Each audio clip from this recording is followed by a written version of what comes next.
بہت پہلے مجھ سے کسی نے ایک سوال کیا تھا کہ عورتوں کو پڑھنے کا حکم کیوں دیا گیا، اور یہ سوال ان کا کوئی اعتراضی سوال نہیں تھا، بلکہ بس انہوں نے مجھ سے اس لیے سوال کیا تھا کہ اگر آگے چل کے کوئی مدرسین اگر یہ سوال کرے تو مجھ سے کس طرح سے انہیں یہ جواب دے کہ انہیں دلی تسلی ہو جائے۔ یہ جب ہم کہتے ہیں کہ مذہب اسلام نے عورتوں کو حقوق دیے ہیں، اسلام نے عورتوں کو دوسرے اقوام سے زیادہ حقوق دیے، تو یہ کیسی بات ہے کہ مرد چاہے تو پورے دنیا میں گھومے سیر و تفریح کرے اور ساری چیزوں میں آگے بڑھے، اور عورتوں کو آپ نے ایک بند کمرے کے اندر قید کر کے رکھ دیا، یہ کیسی اثر ہے؟ حقیقت یہ سننے میں بھی ایسا لگتا ہے کہ ہاں اسلام کے اندر شاید کہ بہت ہی زیادہ عورتوں کو بالکل قید کر کے رکھا گیا ہے، لیکن اصل بات یہ نہیں ہے۔ کسی بھی چیز کی اگر اہمیت اور قدر ہوتی ہے اور وہ چیز جتنی زیادہ قیمتی ہوتی ہے اسے اتنے ہی پردے کے اندر محفوظ رکھا جاتا ہے۔ مثال کے طور پہ اگر آپ کے جیب میں 10 روپے ہو تو آپ اس کی زیادہ حفاظت نہیں کریں گے، لیکن وہیں اگر آپ کے پاس لاکھوں روپے ہو تو آپ اسے بینک میں رکھیں گے، لاکر میں رکھیں گے، نہ کہ ہم لوگوں کے سامنے ظاہر کر دیں گے۔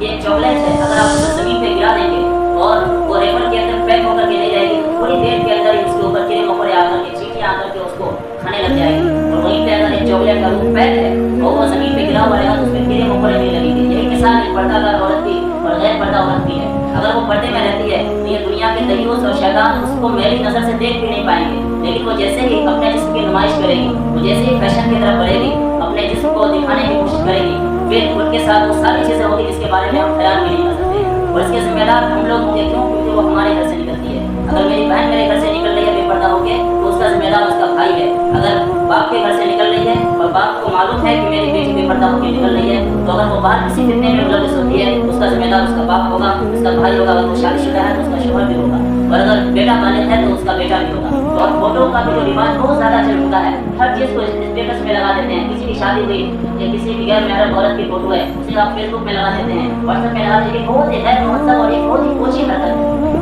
ہم کیوں کسی کی عورت کو، کسی کے گھر کے پردے کو اور کسی کے گھر کے زینت کو ہم پورے دنیا کے سامنے بے محابہ کرتے ہیں؟ وہ کسی کی بیٹی بن چکی ہے، ہمیں تو اسے دیکھنے تک کی اجازت نہیں ہے، ہم اس کے فوٹو لے کر کے پورے دنیا کو دکھا رہے ہیں، اور ہمارے اس بات کو ایکسیپٹ کریں، خصوصی طور پہ نوجوان جو خوبصورت لڑکیاں ہوتی ہے اس کے بعد جب ان کی تصویریں سوشل میڈیا پہ وائرل ہوتی ہے تو پھر کس طرح کے گندے گندے کمنٹس لوگ کرتے ہیں اس کے اوپر، چاہے وہ اپنے زبان سے یا پھر اس میں لکھ کر کے۔ یہ سارے نوجوانوں کو ان باتوں کا حقوق علم ہے کہ ہم چاہتے ہیں کہ ہماری بہنوں کے بارے میں کوئی ایسا لکھے، کہ ہم چاہیں گے کہ ہماری گھر کی عورتوں کے بارے میں کوئی ایسا لکھے۔ اگر ہم ایسا نہیں چاہتے تو ہمیں بھی دوسروں کی بہنوں کی عزت کرنی پڑے گی، دوسروں کے گھر کی عورتوں کی عزت کرنی پڑے گی، تب پھر ہماری گھر کی عورتوں کی عزت ہوگی، ہماری گھر کی بہنوں کی عزت ہوگی۔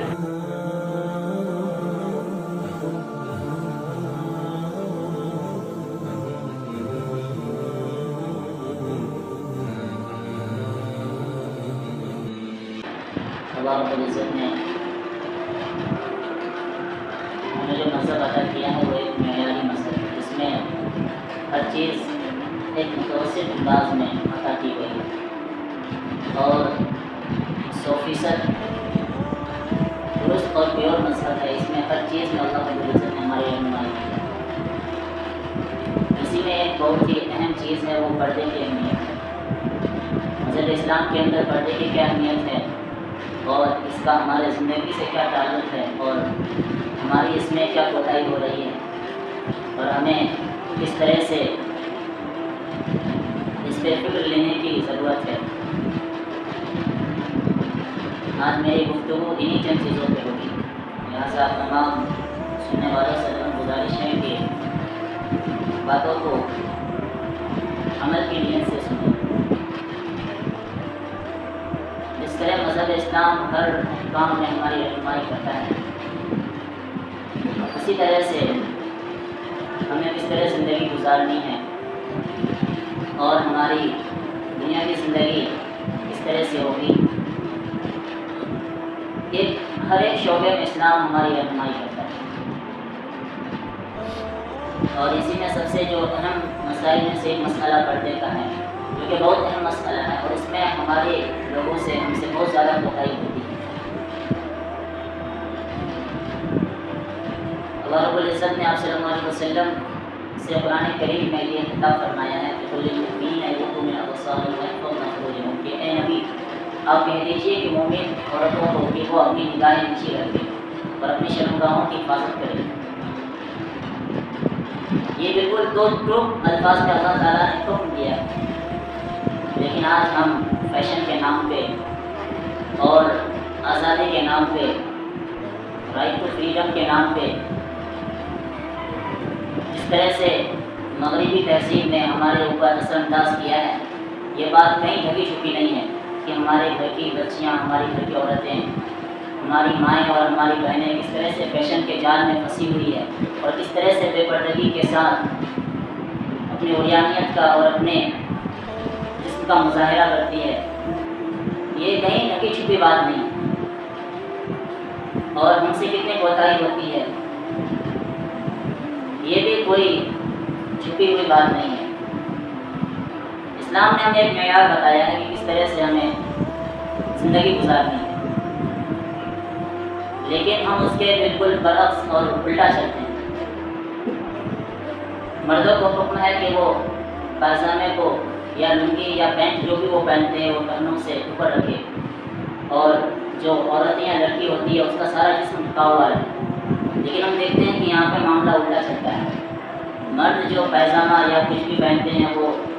ٹخنوں سے نیچے، اور جو جدید فیشنیں جو بازار پہ منظر عام آئی ہے کہ عورتیں اور لڑکیاں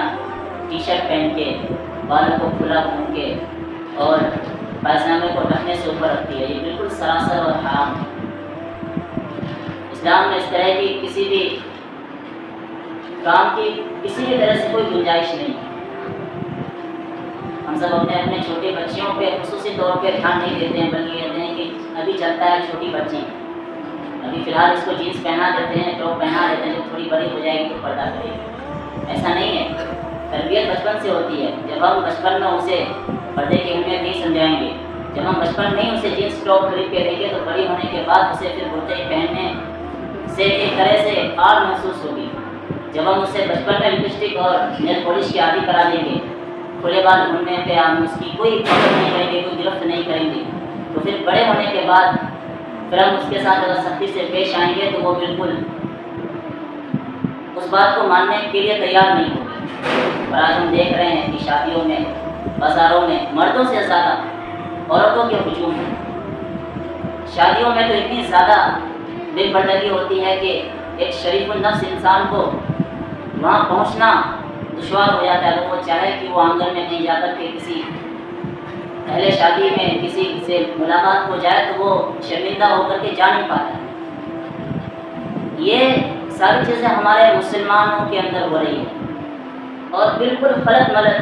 تہذیب کے اندر ہم لوگ گر چکے ہیں۔ شادیوں میں اتنی زیادہ عریانیت اور ایسے فیشن کے نام پہ ایسی عجیب عجیب چیزیں ہو رہی ہیں، اس کا اسلام سے بالکل کوئی تعلق نہیں ہے۔ سراسر ہم غیروں کے طریقوں پہ چل رہے ہیں، سراسر ہم ہندوانہ رواج کو ہم استعمال کر رہے ہیں۔ بعض شادیوں میں تو میں نے یہاں تک دیکھا ہے کہ وہاں پہ باقاعدہ کلش وغیرہ لگا کر کے بالکل ہندوانہ رسم کیا جا رہا ہے، جو کہ ایک شادی ایک متبرک اور ایک ایسا عمل ہے کہ جس کے بعد ایک پاکیزہ زندگی شروع ہوتی ہے ایک شوہر اور بیوی کی، لیکن اس ایک عمل کے کرنے کے چکر میں سینکڑوں لڑکیاں اور سینکڑوں مرد گناہوں میں ملوث ہو جاتے ہیں۔ یہ سوچنے کی اور فکر کی بات ہے کہ ہم کس طرف جا رہے ہیں۔ ہمیں اللہ کے رسول صلی اللہ علیہ وسلم نے ایک معیاری نظام حیات دیا ہے، ایک مکمل انسائکلوپیڈیا ہمیں اسلام کے طرز پہ ہمیں ملا ہے، اس پہ 100% ہمیں رہنمائی بھی مل رہی ہے کہ ہمیں کس طرح سے اپنی زندگی گزارنی ہے، لیکن ہم پھر بھی اپنے اتنے بہترین اسلام کو چھوڑ کر کے ہم غیروں کے طریقے کو اپنا رہے ہیں۔ لیکن جب اگر ہم پوری دنیا کا مشاہدہ کریں گے تو جو یورپین کنٹریز کے لوگ ہیں، جو پوری طرح سے جن کے پاس ہر طرح کی آشائش ہے، جن کے پاس ہر طرح کی دھن دولت ہے، ان ساروں سے وہ منہ کر کے وہ مذہب اسلام کی طرف کھینچے چلے آ رہے ہیں۔ جب ان کو اس چیزوں سے کسی بھی طرح سے کوئی سیٹسفیکشن نہیں مل رہی ہے، دلی سکون اور تسکین اور تسلی نہیں مل رہی ہے، تو پھر وہ مذہب اسلام کی طرف آ رہے ہیں، وہ حجاب اور پردے کی طرف آ رہے ہیں۔ ہم نے دیکھا ہے، بعض ویڈیوز میں بھی ہم نے دیکھا ہے اور بہت سارے انٹرویوز میں بھی ہم نے دیکھا ہے، اور یہ عبرت کی بھی بات ہے کہ پورے دنیا کے اندر مذہب اسلام سب سے زیادہ پھیلنے والا مذہب آج کی ڈیٹ میں بن چکا ہے، لیکن ایک اس کے برعکس ایک دوسری حقیقت یہ بھی ہے کہ جو خاندانی مسلمان ہیں، جو بہت پہلے سے مسلمان ہیں، ان کا ایک بہت بڑا طبقہ اسلام سے بہت تیزی کے ساتھ پیچھے بھی جا رہا ہے، اور بہت بڑا طبقہ ایسا بھی ہے جو صرف نام کا مسلمان ہے، اسے مذہب اسلام کی کوئی بھی چیز پسند نہیں آ رہی ہے، بس وہ کسی طرح سے اسلام کے اندر بیٹھا ہوا ہے۔ تو اس طرح کی چیزیں اللہ رب العزت کو بالکل پسند نہیں ہے۔ اسلام میں جو ہم داخل ہیں تو 100% اسلام کی باتوں پہ ہمیں عمل کرنا پڑے گا۔ اسلام میں جو ہم داخل ہیں تو ہمیں 100% اسلام کی باتوں کو ماننی پڑے گی، چاہے دل مانے یا نہ مانے، دل گوارا کرے یا نہ گوارا کرے۔ بہت پہلے مجھ سے کسی نے سوال کیا تھا کہ عورتوں کو پردے کا حکم کیوں دیا گیا، اور یہ سوال ان کا کوئی اعتراضی سوال نہیں تھا، بلکہ بس انہوں نے مجھ سے اس لیے سوال کیا تھا کہ اگر آگے چل کے کوئی معترضین اگر یہ سوال کرے تو مجھ سے کس طرح سے انہیں یہ جواب دیں کہ انہیں دلی تسلی ہو جائے کہ جب ہم کہتے ہیں کہ مذہب اسلام نے عورتوں کو حقوق دیے ہیں، اسلام نے عورتوں کو دوسرے اقوام سے زیادہ حقوق دیے، تو پھر یہ کیسی بات ہے کہ مرد چاہے تو پورے دنیا میں گھومے، سیر و تفریح کرے اور ساری چیزوں میں آگے بڑھے، اور عورتوں کو آپ نے ایک بند کمرے کے اندر قید کر کے رکھ دیا؟ یہ کیسی آسان ہے؟ حقیقتاً یہ سننے میں بھی ایسا لگتا ہے کہ ہاں اسلام کے اندر شاید کہ بہت ہی زیادہ عورتوں کو بالکل قید کر کے رکھا گیا ہے، لیکن اصل بات یہ نہیں ہے۔ کسی بھی چیز کی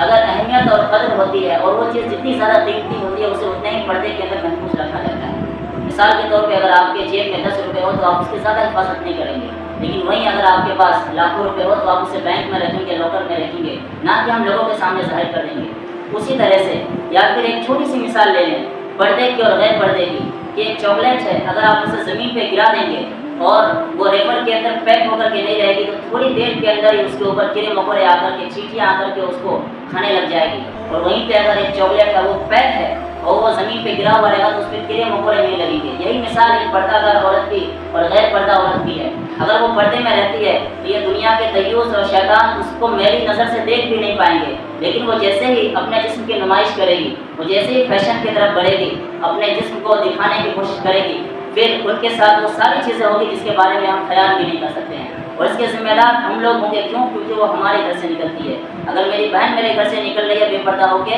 تو اس کا ذمہ دار اس کا بھائی ہے۔ اگر باپ کے گھر سے نکل رہی ہے اور باپ کو معلوم ہے کہ میری بیٹی بے پردہ ہو کے نکل رہی ہے تو اگر وہ باہر کسی فتنے میں ملوث ہوتی ہے اس کا ذمہ دار اس کا باپ ہوگا، اس کا بھائی ہوگا، اگر وہ شادی شدہ ہے تو اس کا شوہر بھی ہوگا، اور اگر بیٹا بالغ ہے تو اس کا بیٹا بھی ہوگا۔ تو ہمیں اس سب چیزوں پہ غور کرنے کی ضرورت ہے کہ ایک ہمارا